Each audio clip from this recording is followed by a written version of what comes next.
बिस्मिल्लाहिर्रहमानिर्रहीम। तहरीक लब्बैक पाकिस्तान के अमीर हाफिज़ साद हुसैन रिजवी साहब को क्यों गिरफ़्तार किया गया? अमीर तहरीक लब्बैक पाकिस्तान हाफिज़ साद हुसैन रिजवी कब रिहा होंगे? तहरीक लब्बैक पाकिस्तान के अमीर हाफिज़ साद हुसैन रिजवी साहब की कोर्ट में पेशी कब होगी? क्या अमीर तहरीक लब्बैक पाकिस्तान हाफिज़ साद हुसैन रिजवी साहब की शादी हो चुकी है? आपके इन तमाम तर सवालात के जवाबात इस वीडियो में मुकम्मल दिए गए हैं। जैसा कि आप लोगों को पता है कि हमने अपने YouTube चैनल के ऊपर एक पोस्ट लगाई थी जिसमें हमने आप लोगों से कहा था कि आप लोग अमीर तहरीक लब्बैक पाकिस्तान हाफिज़ साद हुसैन रिजवी साहब के मतलब इनके केस के मतलब कमेंट्स में अपने सवालात लिखें। इंशाअल्लाह ताला हम आप लोगों के कमेंट्स के जवाब देंगे।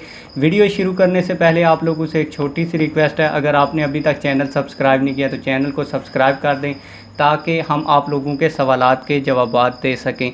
तो ये 5-6 बंदों ने हमें एक सवाल किया है, ये इसी तरह के मिलते जुलते सवालात हैं, ये जिन लोगों के मैं नाम लूँगा।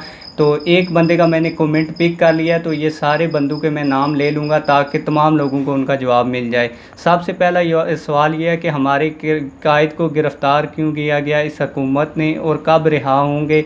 हमारी तहरीक लब्बैक की शूरा इस मामले को क्यों लटका रही है? तो सबसे पहला इसमें 2-3 सवाल हैं, ये 5-6 लोगों ने हमें किए हैं।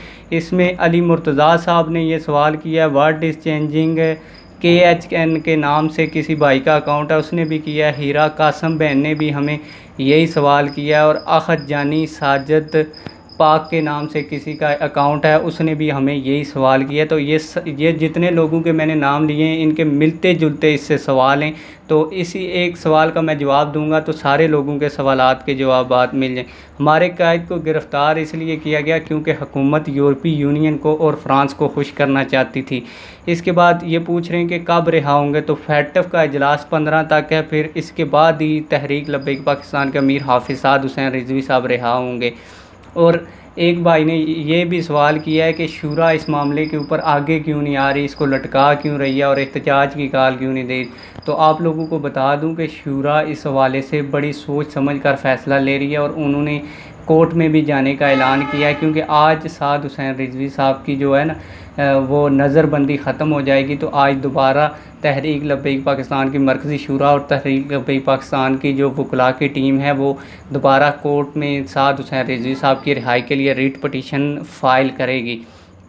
इसके बाद एक भाई ने पूछा है कि अगर ये एक भाई ने अंदरून सिंध से मुझे पूछा है कि अंदरून सिंध में TLP से मोहब्बत करने वाले बहुत लोग हैं लेकिन TLP यहाँ क्यों नहीं है। तो इनका जवाब ये है, इनको मैंने पहले भी कमेंट में करके भी बताया कि आप अपनी जगह का नाम मेंशन करें, मैं क़यादत को बता दूंगा तो वहाँ के वो अमीर अगर वगैरह नहीं बनाए गए, क्योंकि ज़िले के अमीर या अगर शहर के अमीर या UC के अमीर नहीं हैं तो इसकी तंजीम साजी हो जाएगी। बाकी सिंध में TLP मौजूद है और सिंध में TLP के अमीर हैं अल्लामा ग़ुलाम गौस बगदादी साहब और मरकज़ी शूरा के वो रुकन भी हैं। एक और भाई ने जिनका अकाउंट नाम है काल शाह, उन्होंने सवाल किया कि हाफिज़ साद हुसैन रिजवी ने अपने हुकूमत ने अपने मफाद के लिए गिरफ़्तार किया, ये कहाँ की इंसानियत है। तो भाई इंसानियत तब होती है जब वो ख़ुद हुकूमत वाले किसी चीज़ में फंसे हों ना।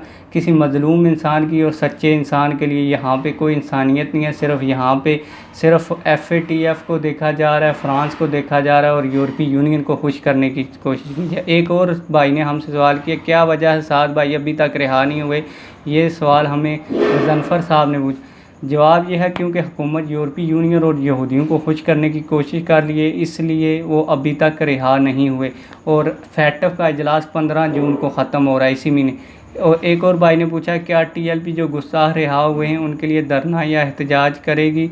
ये वर्ल्ड इज़ चेंजिंग ने हमसे सवाल पूछा है। भाई ज़रूर तहरीक लब्बैक पाकिस्तान हुज़ूर सल्लल्लाहु अलैहि वसल्लम की नामूस रिसालत के खातिर एहतजाज करती, लेकिन आप लोगों को पता है कि जितने भी हमारे ज़िलों के अमीर हैं वो इस वक्त गिरफ़्तार हैं और वही बंदे लेके आते थे और अभी भी 25 से 30 हज़ार कारकुनान अभी भी गिरफ़्तार हैं।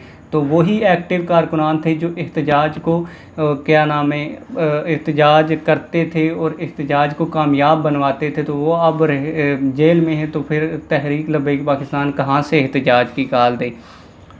एक और सवाल मुझे किया है, ये हीरा कासम बहन ने सवाल किया है कि 7 को साद भाई की कोर्ट में हेयरिंग या पेशी है या नहीं।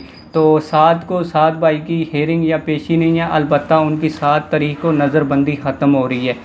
इसके अलावा और ये और अगर इनको, एक भाई ने मुझे सवाल किया है कि इनको अदालत में क्यों पेश नहीं किया जा रहा, क्योंकि अगर इनको अदालत में पेश किया गया तो वो रिहा हो जाएंगे। हुकूमत नहीं चाहती कि 7 भाई रिहा हों, इस क्योंकि हुकूमत यूरोपीय यूनियन को खुश करना चाहती है, इसीलिए हुकूमत ने इनको नज़रबंदी में रखा है। और कानून ये है कि जिस बंदे को नज़रबंदी में रखा जाए वो उसको अदालत में पेश नहीं किया जा सकता।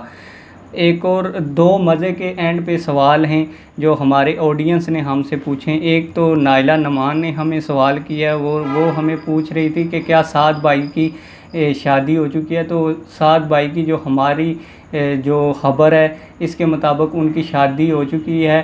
शादी से मुराद ये है कि उनका निकाह हुआ है, तो निकाह ही असल शादी होती है। अलबत्ता बाकायदा तौर के ऊपर शादी नहीं हुई, उनका निकाह हुआ है। इसके अलावा एक और भाई ने मुझे पूछा है कि क्या आपका तल्लक भी तहरीक लब्बैक पाकिस्तान से है। तो भाई इस बात में कोई शक नहीं है, हमारा तल्लक तहरीक लब्बैक पाकिस्तान से है। अगर मैं तहरीक लब्बैक पाकिस्तान की रिपोर्टिंग करता हूँ और तहरीक लब्बैक पाकिस्तान के मुतल्लक मुकम्मल जानता हूँ, हक़ को समझता हूँ, और फिर क्या वजह हो सकती है कि मैं तहरीक लब्बैक पाकिस्तान का साथ ना दूँ।